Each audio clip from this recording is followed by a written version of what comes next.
Pandian store ப்ரோமோவில் இன்றைக்கி என்ன அப்படின்னு பார்த்தீங்கன்னாக்கா, செந்தில் கால் பண்ணி பார்க்குறாரு. மீனா எடுக்கலை.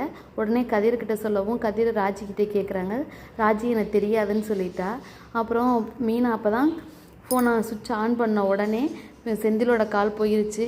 அங்கேயே இருந்துக்கு நான் உடனே வர்றேன் அப்படின்னு சொல்லிட்டு அந்த இடத்துக்கு போய் ரொம்ப சமாதானப்படுத்தி செந்தில் மீனை சமாதானப்படுத்திட்டாப்புல. கொஞ்சம் கொஞ்சமாக இனிமேல் இந்த மாதிரி நான் பண்ண மாட்டேன் அப்படின்னு சொல்லி காலில் அவ்வளோ குறைய பேசி சமாதானப்படுத்தியாச்சு. அப்பவும் சண்டை வருது, ஆனால் சமாதானப்படுத்தி வீட்டுக்கு கிளம்பிட்டாங்க. அங்கே போனாகும்போது சரவணன் ஃபேன் சீர் பண்ணிக்கிட்டு இருக்காரு. அதாவது மீனா என்ன பண்ணுறாங்கன்னா நக்கல் பண்ணிகிட்டு இருக்காங்க, இதை சரி பண்ணிடுவீங்களா அப்படின்னு சொல்லி.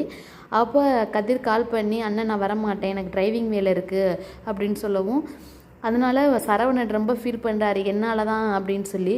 அதுக்கு நீங்கள் என்ன மாமா பண்ணுவீங்க அப்படின்னு சொல்லி பேசிகிட்டு இருக்காங்க. அந்த டயத்தில் அவங்க அம்மா, உன்னை கல்யாணம் பண்ணதுனால தான் என் மகனுக்கு